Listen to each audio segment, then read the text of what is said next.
Добар ден, драги мои. Време е за најновото издание на Влези вози, кое што на самиот старт ќе ви го најавам како супер возбудливо и многу интересно. А бидејќи со времето овие денови не сме на чисто, очекувам во секој момент да почне да врне, па затоа можеби е подобро веднаш да почнеме и јас да влезам во овој прекрасен автомобил кој што ни го возможија нашите пријатели од Рентакар Џорџ и едноставно додам да го соберам мојот денешен гостин, а кој ќе седне на возачкото место, дознавате многу наскоро.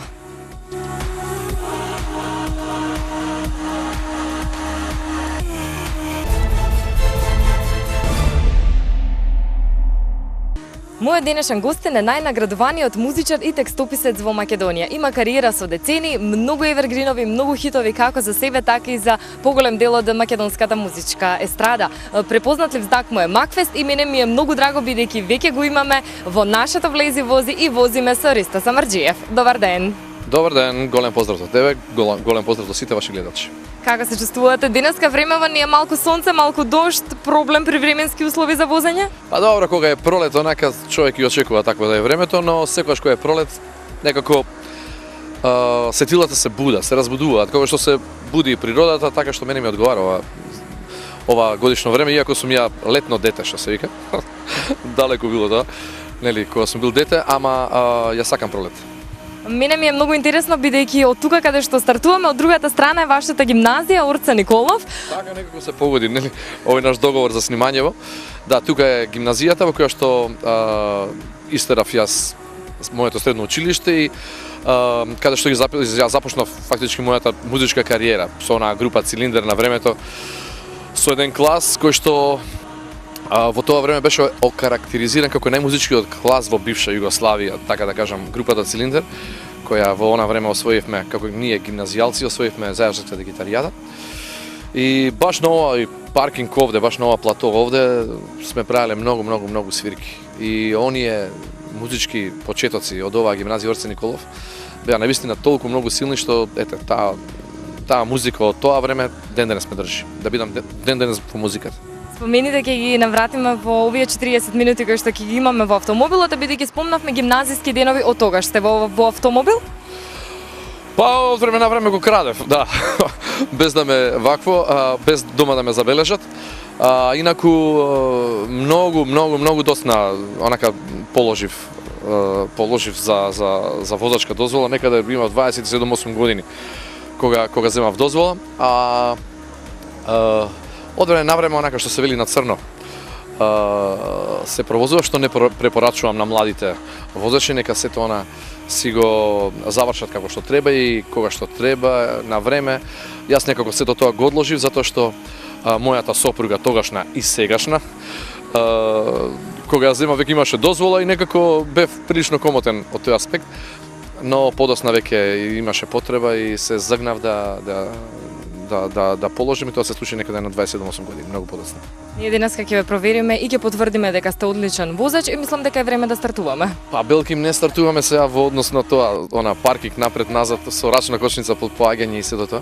Се надевам дека нема да ме тестирате, но ете, иако досна, да го кажем и тоа, иако досна положив, веќе мислам дека од возило не се симнувам и за овие колку веќе 20 на години.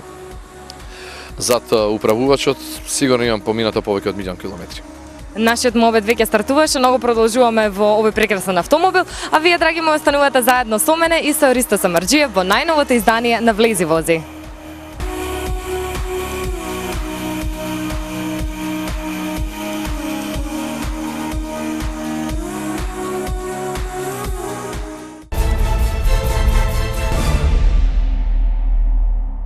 Пред да стартуваме со возењето, веќе спомнавме за Цилиндер, тука беше Орце Николов, вашите тинејџерски години. На 16 години решавате да направите така група и тоа да биде во рок фазон. Од каде сети целата таа желба за еден таков нов музички правец, ајде релативно на македонската сцена? Па да, за Македонија тоа беше ново, ама тоа што ние почнавме со тоа да се бавиме, приказната доаѓаше од запад некаде, од оној нов бран што се случуваше насекаде, кој што тогаш беше многу силен и имаше одек, нели, веќе на Балканот со некои групи, new wave групи, ска бендови, реге бендови, онака во Белград, Загреб.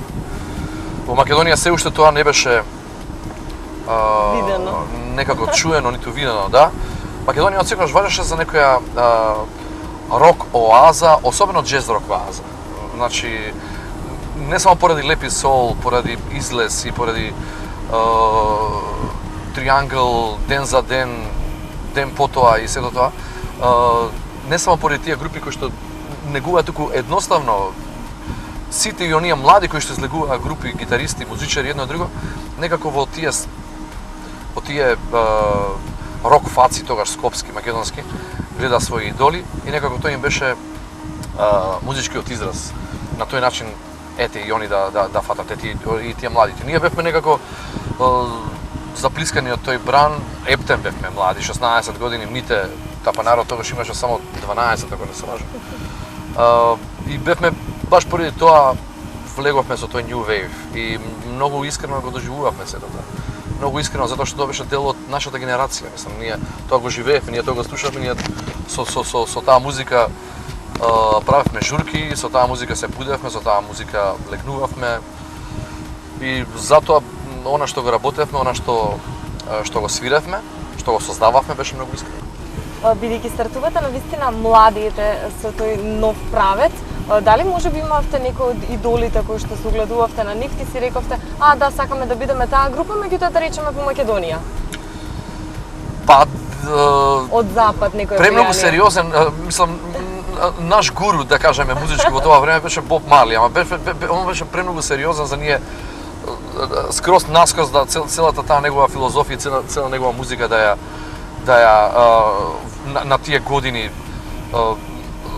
прифатиме, мислам, ние го имавме безрезервно прифатено, но нашата енергија бараше да бидеме малку по енергични, малку, да кажеме, по-бунтовни, она што го носеа ска групите едно друго. Ние, нашата прва песна беше реге песна, мислам, нашиот прв хит беше се викаше Еден дел, и тоа беше една од тие три песни со кои што настапиме на Зајачарски гитаријада и кај што освоивме. Прв бенд бевме македонски кој што тоа го освои. Иако сте многу млади, многу награди, многу далец. Не, сето беше, нели, ова правевме муват, нели, за регето и сето тоа. И New Wave-от овде. New Wave-от не беше малку по... Со New Wave-от бевме по-присутни на сцена, што се вика. Значи, бевме тие, нашиот младолашки дух, можевме повеќе да го искажеме на сцената. Така што, оној ска ритам, оној добар ска ритам, оној брз ска ритам, не отсликуваше и при нашиот прв настап се сеќавате на тој настап? Како не, мислам, стварно беше многу силно, многу беше јако. Мислам, ние не бевме воопшто во конкуренција за таа вечер да настапиме. Овие големите, тие джез рокери, нели, тогаш си имаа своја вечер и требаше да определат група или две-три групи кои што ќе треба да представуваат Македонија и Скопје при некој настап во Сараево. И додека жирито гласаше, некако добивме шанса ние да настапиме. Мислам, ниту знаевме со позајмени гитари, онака некако од оној тамо во МКЦ или Дом на млади, онака по старо. Во Скопје настапивме, земавме додека жирито гласа ние да одсвириме. Одеднаш додека свиревме, пред нас се појави целото жири. Мислам, дојде, се наполни салата која што беше безмалку веќе испразнета, затоа што луѓето си отидеа по бифе, на цигарче и такви работи. И се вратија, да и не сослушаа скроз до крај. После тоа разбравме дека се дискутирало дури и за тоа да ние одиме до Сараево. Мислам, иако бевме во конкуренција. Заминавте? Не отидовме, отидоа овие многу поискусните Автограм, токму така, Триангл, ако не се лажам, беа, не знам уште кој. Но од тука некако ни се отворија вратите. Мислам, не отидовме во како се вика, во Сараево, но Домот на млади тогаш нас не предложи ние да бидеме оние кои што ќе представуваат Македонија на Зајачарски гитаријада. Таа година и 2 месеци после тоа отидовме на Зајачар и ние победивме со групи кои што беа прилично етаблирани веќе во тие во југословенски рамки, но повторно и онаму на таа гитаријада во Зајачар ние добивме понајвеќе поени баш поради тоа што го носевме тој младолашки дух и го носевме New Wave со себе. Сите други беа рокери, оние што се вика прилично на во тоа време имав една песна овие моиве кои што беа со мене во групата, иако сите бевме со размислување New Wave, но беа малку понебунтовни. Имав една песна која се викаше "Ме касна бела змија" и ми падна мртва во раце. Мислам, алудирајќи на Whitesnake, нели? Да. Но ете, некако велеа дај да не бидеме премногу, си имаме вика добра дружба и со рокерите и со сите, да не отвараме фронтови некакви такви, и си останавме, нели. Ете, за жал, без таа песна, но во секој случај направивме атмосфера која што таму во Зајачар беше прилично добро забележана и донесе прво место. Очигледно дека и таму било нешто ново. Вие во едно интервју ќе кажете дека вашите врстници веќе си имаат откажано од музиката, си имаат пензионирано на тоа поле, меѓутоа вие сте се уште активен. Кој е драйвот кој што ве тера се уште?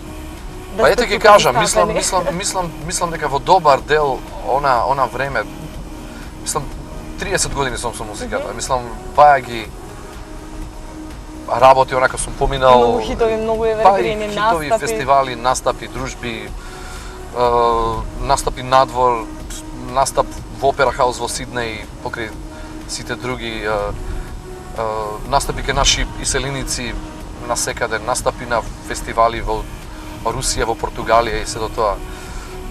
Рок настапи, еден од поголемите, ќе го спомнам, Хиподром Белград, онака пред 50.000, заедно со на сцена на која што, да кажеме, половина час после нас свиреше и Iron Maiden и многу се до тоа. Но мислам дека најсилно нешто кое што остави најголема трага во сето моје бавење со музиката беа тие првите почетоци со Цилиндер. Мислам, оние настапи во Загреб, тие се доживуваа на многу посилен начин. Мислам, сето ова е силно, сето ова ми е драго, вредно. Да не кажам колку ми е вреден настапот во Опера Хаус на ден 2 август за ден 100 години Илиндер. Мислам, тоа се случува еднаш во 100 години, нормално да се такво нешто направи. Како се случи да заминете за Сиднеј? Па да, по покана од црквата имаше организација од овде која што одеше под покровителство на Министерството за култура. Тоа се случи 2003 година. Мене ме покани црквата од таму и ми се постреки да бидам на таа сцена таму заедно со уметниците од танец. Беше тогаш, мислам дека Калиопи, беше Драган Дутовски, Сузана Спасовска. Во секој случај една пригодна програма во чест на 100 години Линдер, но драго ми е што и ја бев дел од таа цела приказна. Во вашата музичка кариера, уште од самите почетоци го поврзуваме со групи и тоа останува. Имате легендарни групи Цилиндер, Меморија, меѓутоа решавате и соло. Зошто почнавте со група, не соло да речеме? Иако соло јоди одлично. Па не, почнав со група затоа што нели оние младалашки денови човек го носи во себе оној некој драйвот да се здружува. Некој бунт, некој драйв, некој еднаш знаете ли што ми се случи? Еднаш онака влегува во студио една, кој што студио беше во куќа, но студиото беше сместено на првиот кат од куќата. Одев со Трајчо Органџиев, човек водрасен музичар, требаше да сработиме некоја музика за некоја серија, ако не се лажам, заедно. И јас влегувам во куќата, му отварам врата на Трајче и Трајче по автоматизам оди во подрум. Значи, ова го кажувам затоа што со групата, со групите, секогаш биле... Така се функционирало. Ама многу ми биле помили пробите во гаража или некаде во подрум, отколку подосна кога дојдов и до ситуација да добијам цела сала онака во Македонската опера и балет, нели? И со разла со сите салтанати. Но оние се споредува. Да, но оние свирки и оние енергија која што нам ни се случуваше додека бевме во оние трошни гаражи кои што мириса на улје, нели, и на влага и на вино помалку. Тоа е она вистинското. Тоа беше она вистинското. дефинитивно. Денеска може би ви недостасуваат таквите големи концерти и настапи? Дефинитивно, како не, како не. Веројатно ја да бидам малку подисциплиниран, веројатно ќе си возможам барем еднаш годишно да правам по 2-3 такви големи концерти. Но за жал или пак можеби за среќа, покрај се ова, покрај музиката имам уште една работна обврска која што ми е и професионална и која што ме исполнува на некаков начин и која што од мене бара голем ангажман и тоа е помалку нека не ми дозволува баш да си земам да кажам еве во јуни месец правам или пак во септември месец правам концерт кога не сум сигурен во тој термин дали ќе ми се случи да сработам некаков документарец или да сработам нешто за врските за телевизија, да кажам што работам. Спомнавте за тоа што го работите. Ние сме некако научени да ве гледаме пред камерите. Сега сте од другата страна. Можеш ли да ми кажеш што работите моментално? Вие сте координатор? Па да, координатор на програма, еден од координаторите на програмата. Сум еден оној кој што треба да одбере што треба да иде во програма. Сум одговорен за промотимот, односно за промовирање на нашата програма, за програмата на Сител. Одговорен сум за сето она што се синхронизира кај нас. Тоа задача дал ми ја дадоа поради тоа што можеби си малку повеќе од другите мои колеги во Сител телевизија, го носам оној уметнички порив, па убаво комуницирам со сите актери кои што треба да се појават и да синхронизираат некој глас. Уредник сум кога треба да се сработи нешто, некаков концерт или пак да се сработи некој документарец. Знаете како е во приватните телевизии. Многу нешто треба да сработи човек за да функционира телевизијата. И тоа не е само во приватните. Мислам дека сите телевизиски луѓе, дури и во оние националните телевизии, сите телевизиски луѓе од секогаш умееле и да измонтираат нешто, и да изрежираат нешто, да isproducираат нешто. Тоа е таква професија, така што мене не ми пречи, онака сите овие обврски што сега што не ми пречи. Да, точно. Ме одвратуваат малку од она идеја да нешто и еден ден сигурно ќе направам, да направам голем самостоен концерт или пак турнеја концерти, таков има во Штип, но во Скопје се уште во една голема сала не сум имал на игралишта, сум имал концерти во други некои простори, сум имал на некои ивенти кои што биле поставени на площади се до тоа, но се уште не сум дошол во ситуација да закажам концерт дека на 25 да кажем октомври. Ќе одржите ваш солистички. солистички. Се надам дека ќе дојде тоа. Кога споменавте за координација на програмата, за она што ќе се објавува и она што ќе оди на програма, гледате вие телевизија приватно? Што сметате дека недостасува моментално? Многу нешто недостасува, ама ќе ви кажам и каде е проблемот. Јас не гледам, телевизија не гледам, ја телевизија следам. Мислам, ја не памтам... Професионална деформација? Да, не памтам од кога немам изгледано филм, од што се вели од почеток до крај. И ако гледам филм, гледам работата си го прави своето. На 3-4 пати што се вели, да. За серија да не зборуваме. Мислам од сите овие серии кои што се емитуваат кај нас, јас ги гледам првите 15 на епизоди, нели, и ги гледам последните две. За да видам каков е крајот, да видам што се работи, да видам дали е тоа окей или пак не е окей.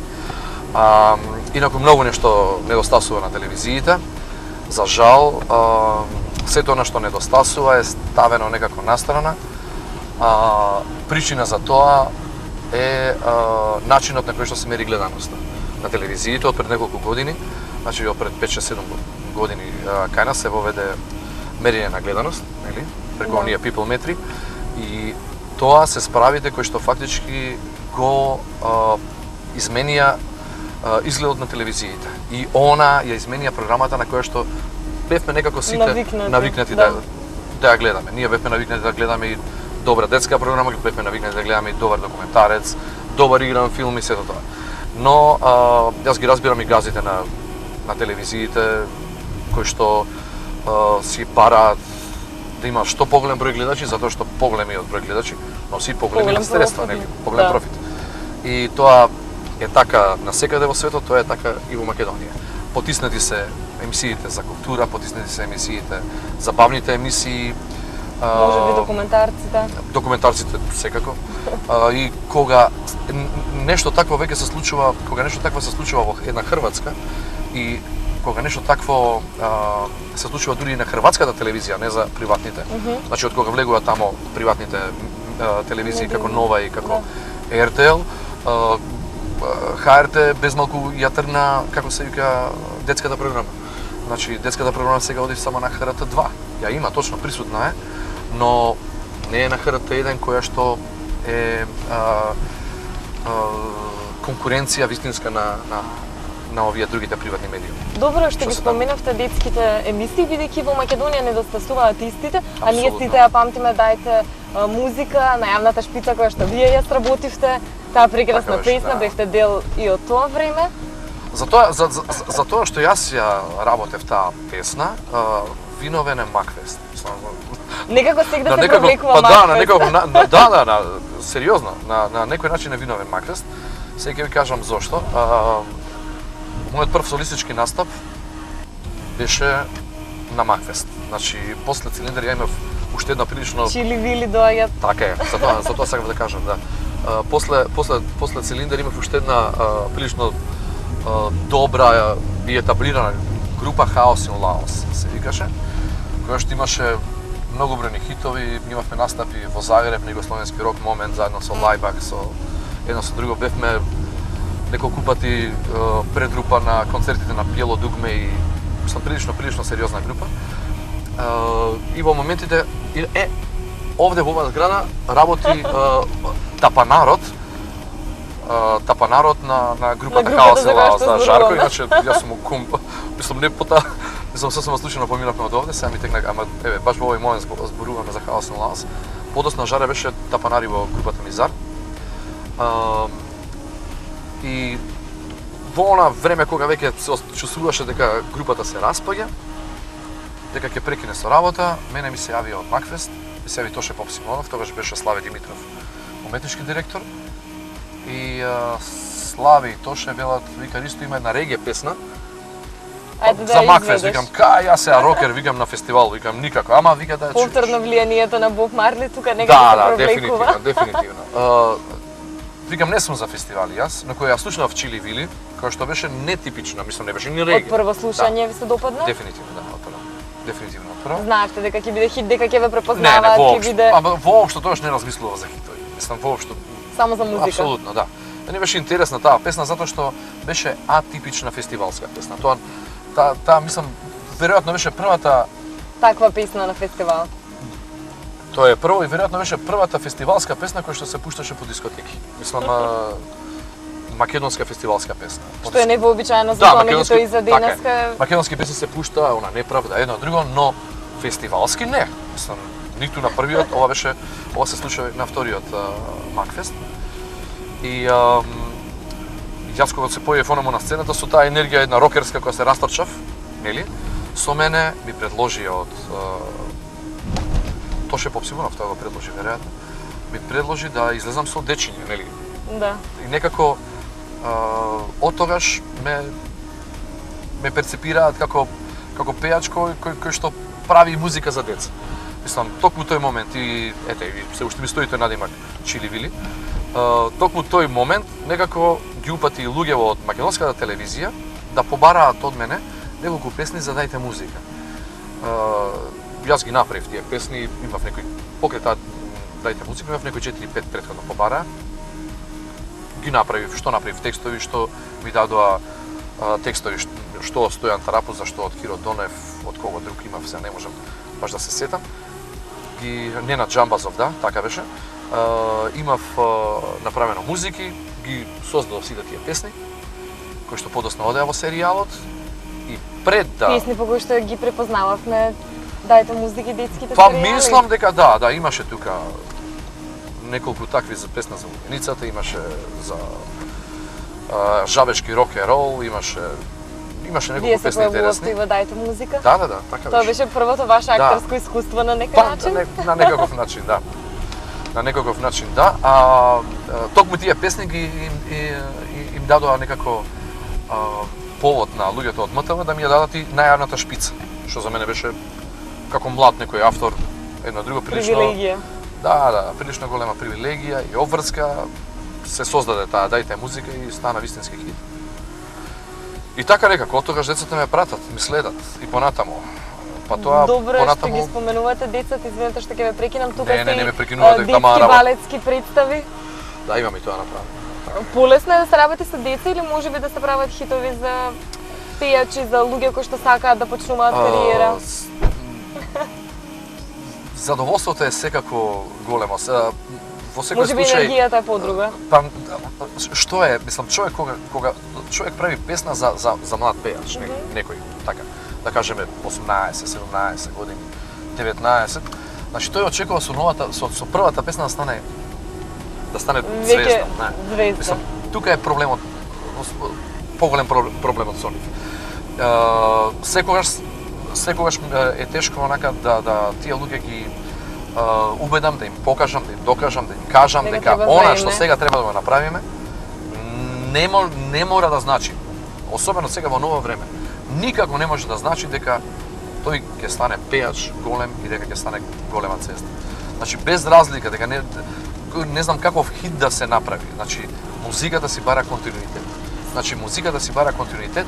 И тие очекувања од тие млади пејачи, да кажеме, на кои што им давам, им правам некоја музика или песна, тоа е тука тешкотијата. Децава приказката си ја сваќаат како забава, мислам, и тука нема никаков проблем. Единствено може да е малку проблемот со родителите, кои што очекуваат, нели, еве сега да се случи, да бидат звезди, но тоа многу поедноставно го надминуваме, отколку оние кои што, нели, доваѓаат и веќе ги гледаш после прва, втора песна, веќе поинаку онака се однесуваат. Да.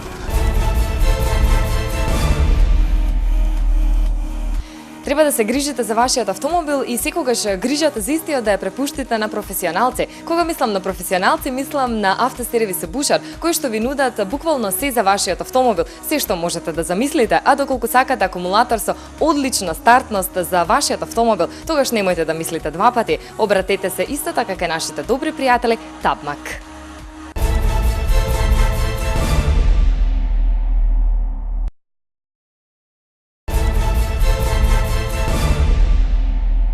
Сметате дека сега имаме премногу инстант звезди, тие музички шоа промовираат звезди, меѓутоа тие не се толку истрајни, музиката можеби е помалку квалитетна која што се произведува заради инстант звездите?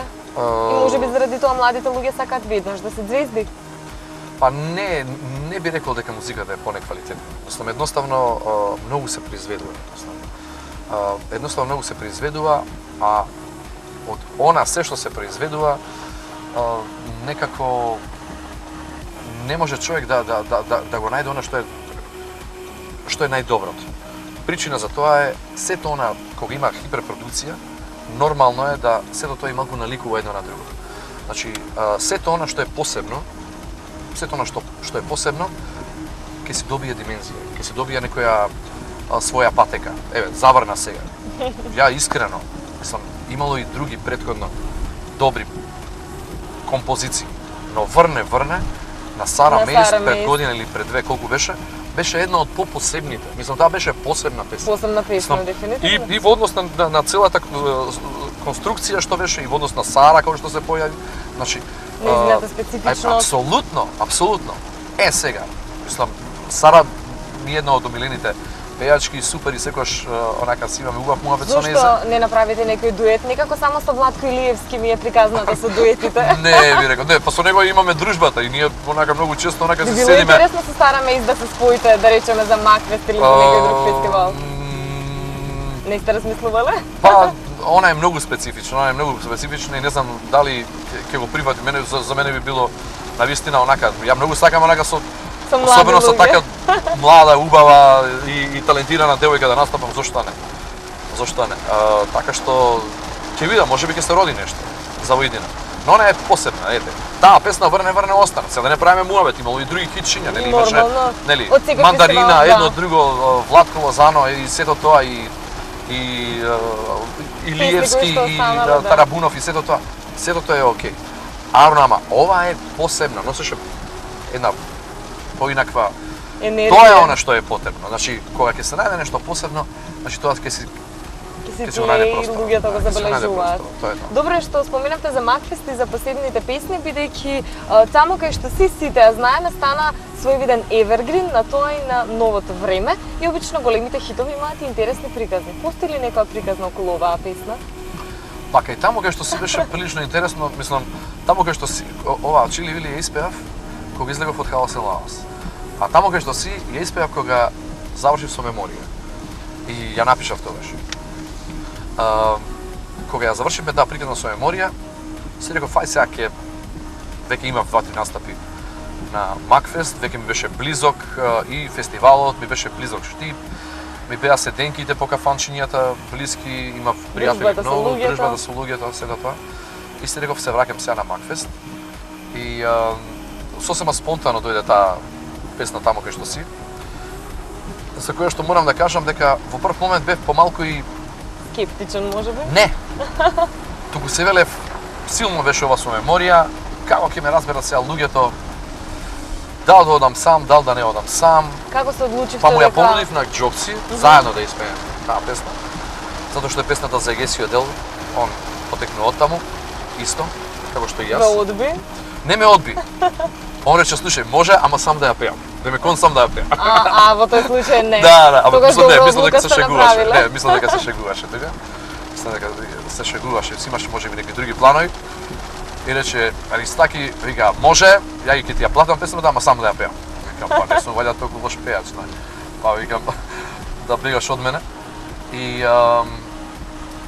си реков, ќе ја терам сам и испадна добро. Испадна добро, тогаш многу соработував со Зеко од Дореми.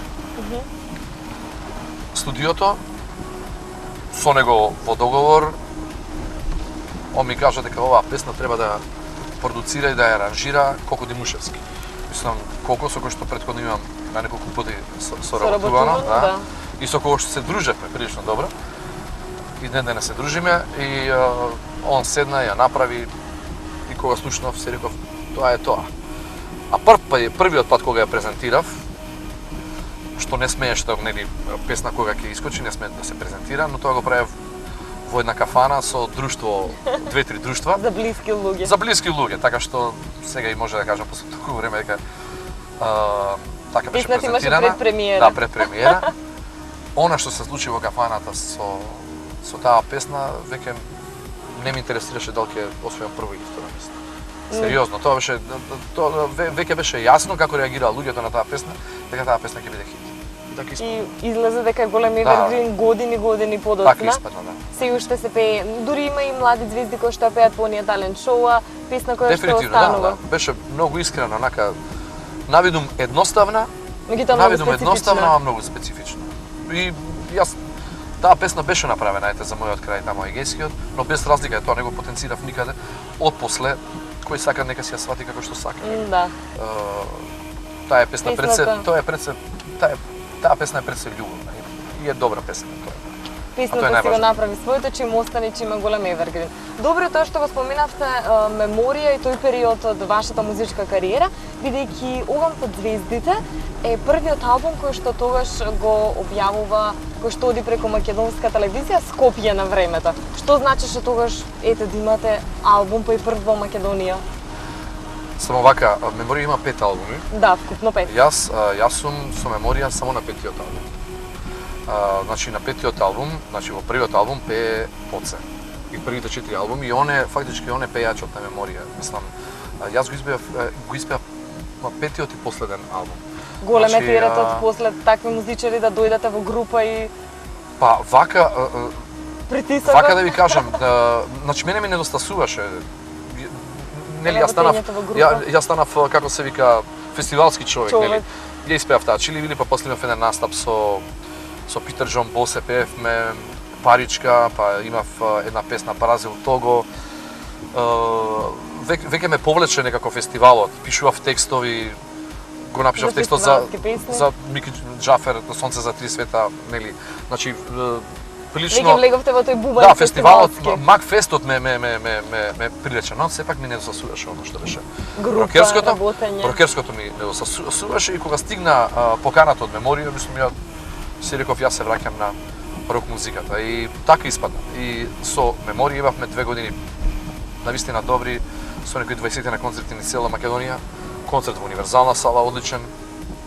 Снимивме 5-ти албум кој што беше оценет од многумина како технички најдобар. Да, тоа сакав да ве прашам. 93-та петиот албум вие велите и по вас во еден интервју дека тоа е најдобриот албум на Меморија. Па не, Што беше технички поразличен? велам технички дека е најдобро. Значи најдобар концепцијски има тука грешки затоа што да кажеме една-две композиции се разликуваа од концептот кој што требаше целиот албум да го носи. Но она што беше направено во студиото на Тоше Поп Симонов, тој цел дел од работата која што е ставена на ваквото, тој технички дел велам дека е убедливо најдобриот. Затоа инаку како композиции, како сигурно имало и претходно и возови и оган под звездите и нена и имала хитови многу повеќе групата Меморија во однос на оние што беа овде Снежана, нашите слики, Дирлада кои што повторно си земаа некое свое место, така? Си земаа свое место. Стана запишани во македонската музичка дефинитивно.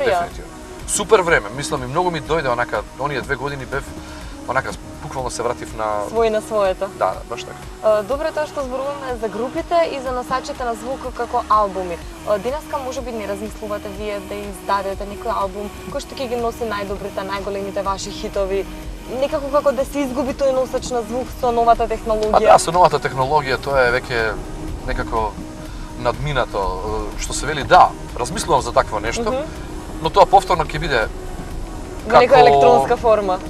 Па или електронска форма, да, точно, дете, размислувам тоа да биде некое поима, немам, некое по-добро и по-ексклузивно USB, иако веќе интернетот онака си ја врши својата работа, или пак може да биде повторно и CD, но тоа ќе биде повеќе како сувенир, отколку нешто кое што треба, кое што ќе се бара, онака, дај ми го новото CD на затоа што сето што се појавува прво се бара, се пребарува и се преслушува на интернет. Да, дефинитивно. Сметате дека новата технологија можеби го уби тој елан за новата музика, за да се стигне до нешто што е ете така уникатно? Па, веројатно секоја технологија во еден дел ја унапредува музиката, ама во друг дел ја уназадува. Имаше на времето една песна и ја секогаш се држам за таа, видео Kill the Radio Stars. Значи, тоа така се случи некаде 70-тите години кога се појави првото видео. И кога тоа беше првата песна која што се појави на MTV, кога почна да зрачи само со спотови, мислам. Дефинитивно и јас никогаш не сум бил поборник на спотови. Јас имам 4 албуми, а дали имам снимано 3 или 4 спота. Зошто е тоа така? Ја не уживам во тој дел од музиката. Мислам, за мене уживањето е сцената, пред се сцената. Создавањето, сцената, снимањето во студио. Сега неминовно е човек да направи и вакво нешто за за новото време, за новата ера. Веројатно такво нешто на такво нешто е подлежно и ова сега што е со дигитализацијата, така, интернетот, пребарувањата, веројатно сето тоа за некога е подостапно новото, ама пак се изгуби филингот на да најдам новата плоча на Бетманец, на Боб Марли, еве да кажеме, стигнала во таа и таа продавница, одиш таму и едва чекаш да стигнеш дома, ја чуваш онака во автобус, вака случајно некој да не ја скрши, а сите да ја видат во исто време, така? И стигнуваш дома, ја вадиш од она најлонот, крцкањето на иглата, мислам тоа е чувство кое што незаменливо со овој начин, со 3 клика и доаѓаш до нешто ново. Значи тоа е она кое што некако ја сруши таа магија и кај слушателите и кај оние што создаваат музика. Добре што ги споменавме спотовите, бидејќи еден од вашите последни е повторно седејчиња, односно со златните славејчиња. Да, тоа е еден спот изработен од акцијата за субвенционирање програми со општествена вредност, да. И да, направив тука една песна дека нема ништо посебно од љубовта. Многу фин спот, Да, убаво мислам дека снима е во добар, парк. да, мислам дека е добар, искрен е. Има уште еден сличен, но таа е со песна. Овие денови треба да се појави. Потсетете ме онака да ви пратам. Еве, уште една снимен е спотот пред сега ќе ви кажам пред едно 2-3 месеци, е завршен. Со монтажа, со сето тоа. Јас се уште го немам постирано на YouTube.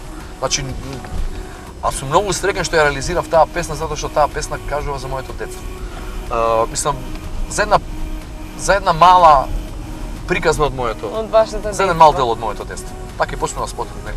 И снимене, ќе поминеме за едно 5-10 минути ќе поминеме од таму, а тоа е местото каде што јас ги поминав детските денови во Карпош 4, тука во Скопје. И таму е снимен, ама значи нит сум некако се задоволив со тоа, ќе го постирам. Секако ќе се стави тој и на YouTube и ќе биде испромовиран како што треба, но немав нужда да брзам тоа да го направам. Драго ми беше и пред се сум среќен што го реализирав. Ја реализирав таа песна која некако во глава ми стоеше некаде можеби 10 години. Сега беше вистинското време за неиса? Па некако така испадна, некако така се погоди, да, така се поклопија работите и ја изреализирав и мислам дека е она Одлично музичко парче. фина приказна за едно парче од моето детство. Би било фино да го погледнеме, јас ќе ве Ќе ми биде драго, да, ќе ми биде драго. видиме. Имате ви Facebook фан страна која што се ажурира од време на време? Од време на време тоа ќерка ми го прави, да. А инаку јас немам ни Facebook, не сум поборник на можеби од овој разговор насетивте такво нешто, нели, не бркам како се вика Не сте поборник на новата технологија? Видео технологии, па да, за мене вистинска комуникација јас Цена и публика. Цена, публика и вака во секојдневието, така. Мислам, не ја сакам комуникацијата па дури ни по SMS. Човек може некому по SMS да му каже еј, ти не знаеш што правиш, така. Да. И тоа да биде Кога при сватено. гестикулација ќе го кажеш тоа, може да Веќе кажеш што се не, надрува. ти не знаеш што, може дури да му кажеш ти си ненормален, така. Знаеш, Друго, ама тоа кога е позитивно. напишано, да. Тоа кога е напишано, тоа не може човек да го. Така што ја повеќе сакам комуникација со луѓе, каде што ќе се сретнеме, каде што се дружиме, каде што се собираме. И со оние традиционални добри инструменти што се викаат гитара, виолина, тоа е тоа. Добре што ги споминавте вашите ќерки. Поголемата ќерка е музички образована, меѓутоа никако не тргна по стапките на тато. Зошто? Да, Симона заврши средно музичко и беше прилично успешна во тоа, да. Па дури некои од професорите беа изненадени кога таа не продолжи на академија. Немавте некое влијание? Имаше не воопшто. Воопшто она сама требаше да си го процени, така си процени.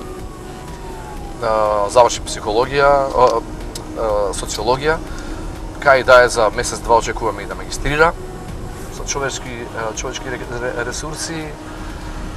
Мене ми е најбитно дека она живее со музиката и не е важно дали некој човек е музичар, не е музичар, дали е школуван музички или не е. Работава е човек да живее со музиката и да му е до музика пред се, да биде да има радост во душата, да има радост во душата и да му е до музиката пред се. Тоа е најважно. А за помалата ќерка? А помалата, да, па и она имаше неколку настапи успешни. Она кога сме кај YouTube, со незе више веќе со незе ќе се пофалам онака. Во однос на YouTube. И во однос на прегледи? Посетите, да. Она испеа една песна што татко ја напише за Златно Славејче, се вика Слончето Бимбо. И ете, писара има повеќе прегледи на YouTube од мене, иако нема видео, туку е само телоп од Златното Славејче и си оди песничката и има преку милион, можеби веќе 1.100.000, така. Што не мала бројка. Таа не би били тато, ајде еден спот, ајде на YouTube па, да ставам песнава, дај на Facebook. Некако да, она е, мислам дека повеќе влечен кон она што мајка го има завршено. Сонја, мојата сопруга, она е дипломиран актер Иако Вашата киркичка, ако не се лажам, веќе почна да синхронизира. така е.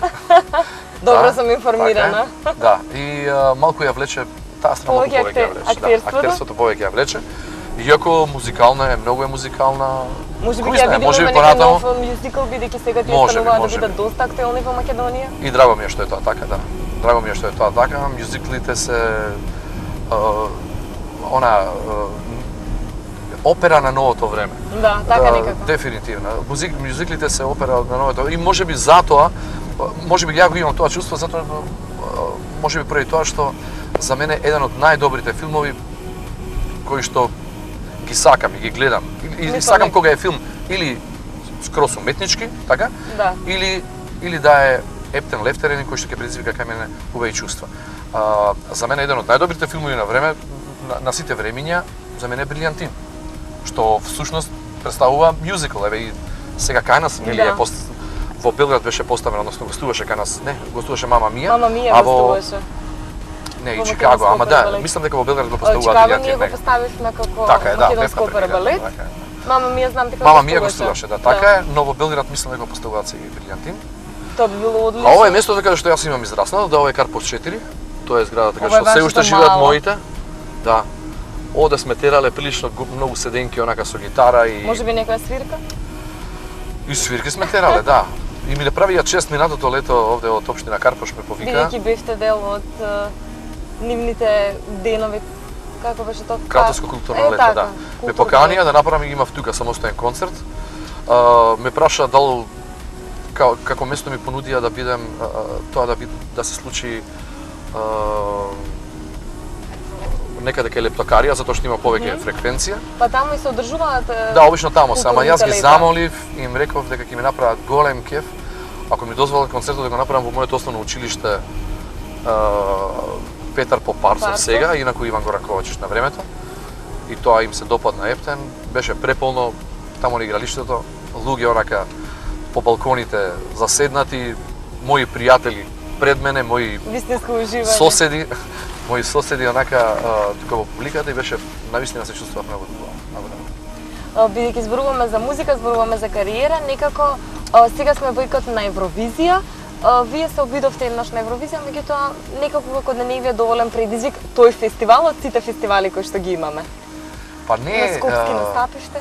Да, неколку пати имам настапено Настапувано, на избор за песна за Евровизија, она Класичниот што беше? да, со цел за мене е тоа вистинското. Мислам дека треба Тој да се има начин- фестивал. Мислам дека треба да се има фестивал, Смеtate дека- но го оправдувам и ова момент сега што го направи. Новиот начин на избирање на представници и оној стариот. Па мислам дека после Подобар? некое време може би повторно ќе се вратам на фестивал. Работата е што? Македонската телевизија некако на себе го зема бремето дека таа е одговорна за неуспехот на неколку години наназад на нашите композиции, така. Да. И сега последен успешен наш настап беше со Калиопи. Да. И за мене е сосема нормално и легитимно е тие што од македонската телевизија луѓето кои што се решија на нешто вакво. Секоја чест за тоа и јас тотално тоа го оправдувам. Во некаква поинаква ситуација не би бил за тоа, затоа што сметам дека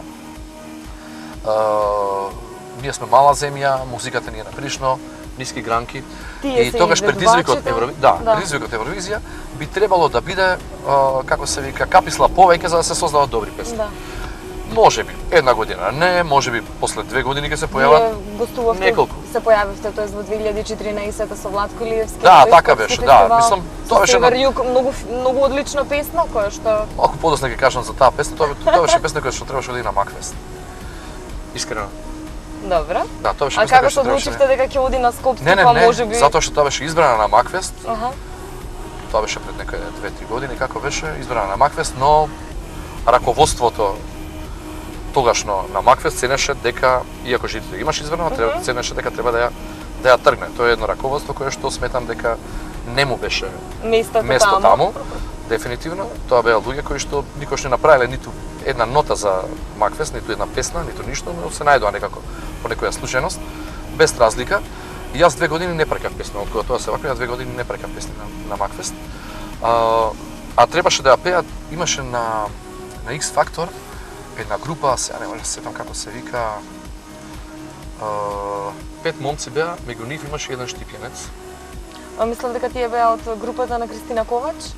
Така е, од групата Таа на ги Кристина. држеше Кристина, Така е, не ми а текна. меѓу тие High 5 мина, Control нешто, Highway нешто, може така би. нешто беше, да. Сега немаш 7-5 мина беа, меѓу нив имаше и дете од Македонија кој што корените му беа од Штип.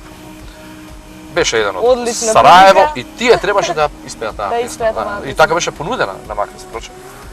И Се како одби пред тоа што е завршивте? вакво, ја Вие се испеавме рековте, овде. ќе ја испеам со Владко сега. Па да, мислам, на ама Скопски. буквално, па со Владко прилично добри дружби си правиме, онака и овој момент за да испееме на Скопски, испадна седејќи и правејќи си муабети за било што, мислам, онака во кафанче едно, близу тука во паркот, во Дебарвало некаде, и си викаме, ајде ќе си направиме дружба. За да биде таа дружба уште подобра, додавме ни идеја да ги земеме со нас. Маријана и Ана. Апсолутно. Мислам и тоа беше, Мислам, тоа беше еден штос онака да се направи. настап Да. кој што се паметеше, за кој што порталите на вистина многу пишуваа. Беше прилично интересно. И Со тоа што искрено имавме- да кажам, дека вие бевте некако во втор план, бидејќи Нормално. девојките нивното расоблекување на сцена беше Не тотално е само тоа, смислено. ние и поради друго бевме во втор план. Работата беше бевме во втор план затоа што јас и Владко бевме малку понасекирани од Маријана и Ана. и Ана, затоа што они не пееа, но секако они мораше да имаат микрофон со себе, Микрофон. така. Имаше шанса да отпеат нека нота. Да, луѓето од зад сцена некога забравија наместо 4 не дадоа 3 микрофони. И ние како што бевме зад оние параваните, Да. нели? Излегува да кажеме јас. Со мене беше Ана. Ана, Владко Излегува со Ана Маријана. и ја требаше да пеам со нејза. Во последен момент, пред да почне песната, гледам дека фали недостатоци еден микрофон. Еден микрофон. И ја ја го давам мојот микрофон нејза. И она готова да тргне, да излезе напред со микрофонот, а Вас он ви излезеше, текна? и онако излезеше, немаше да имам што да Микрофон? пеам, да. Се поврати еден чекор, ми го остави микрофонот и така некако Спонтано. тука бевме да, малку збунети во тој момент, можеби затоа изгледаме малку во втор план. Не дека не сме атрактивни како нив. Супер се, не, и двете добро се дружевме, мислам, сите оние фестивалски денови, а они се двете родени за нас сега. Мислам дека такво нешто би требало да го повториме уште некогаш. Ви може би се подготвувате за оваа година за Макфест? Ова не, нема да пеам, но имам песна, имам и уште еден текст за Лена Затковска и песна имам и текст за Александра Јанева која што победи пред 3 години. Пред 3 години на Макфест? Да. И тоа мислам дека е прилично добра. Мислам дека е прилично добра Типувате? песна, да. Не типувам на ништо, песната е добра. И лежи незе, онака, не плачи. Сестро, не плачи. Стварно е добра песна. Стварно е добра песна. Дојчиновски направи добар аранжман. Мислам дека добро ќе лежи и се надам дека ќе ја достигне популарноста на Победничката од пред победничката од пред 3 години. 3 години. Пред Именно Да, кога веќе зборуваме за песните и тука некаде за Евровизија фестивали, за сам крај ја слушнавте Дона, ви се допаѓа, можеби типувате на неизлет, типуваме на финале, Типувам секако. на секоја наша песна типувам, што не представува таму. Тоа секако да. Дона е Мислам дека одлична песна. Ние сме желни за успех сега на Евровизија, бидејќи неколку години стагнираме. Дефинитивно, мислам дека Калиопи заслужува, она е полна со енергија и она е вистинскиот човек за таму. Особено кога ја слушнав моментот Дона и тоа се, мислам толку незе и стои тоа, толку тоа незе и личи. Тоа е чудо едно. Морам да кажам што е она, немам чуено дали има направено некакви измени, можеби во последен момент е направено нешто такво. Искрено, за мене, мислам дека таа песна заслужува малку по-грандиозен крај, да биде малку по што се вика поголема. И можеби некаква по-конкретна тема после првиот рефрен, онаму каде што дато ние гудачите. Само тоа. Тоа е мое мислење. Инаку песната за мене е одлична од А до Ш. И во однос на текстот, и во однос за намената, и во однос на за намената за каде што треба да се настави со таа песна. Сега ќе мора да ве замолам да се враќаме веќе на нашата нова точка. Зарем веќе, па зарем Колку време? Па помина тие 40 на минути кои што требаше да ги извозиме. Значи со колава време побрзо поминува. Или во добро друштво поминува Да, побрзо, стои може тоа, би и така е. тоа. Така да се враќаме таму, кај Рентакар Џорџ и потоа ќе зборуваме уште малку, меѓутоа на отворено надвор од автомобил. Нема проблем.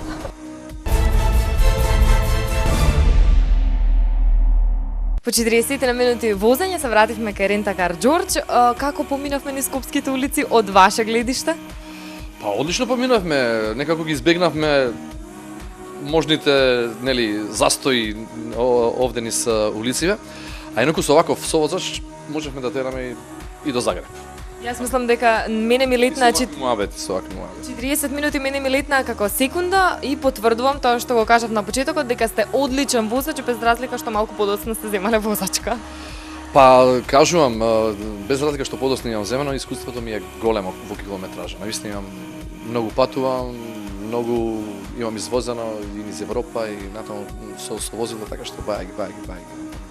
Дали може би планирате некаде во блиски дни да патувате во однос на вашите музички ангажмани, што е оно што може да го очекуваме од вас? Па, во однос на музичките ангажмани, првото патување треба да ми се случи, сега сме мај. Може нешто да има во меѓувреме некоја некоја изненадна ситуација, но она што е за сега планирано, оваа година да бидам во Штип. Да се дружам таму и да ја дадам поддршка на Александра. Ние ќе дадеме исто така поддршка на Александра на Макфест и уште еднаш ви благодарам бидејќи бевте одличен возач и одличен соговорник. Ви благодарам и вам. Во секое време можеме да тераме добра вожња. Ви благодарам и на вас кои што не следевте во овие 40 на минути мене и Риста Самарџиев. Знаете дека се гледаме за точно 7 дена, а до тогаш возете безбедно и возете одговорно.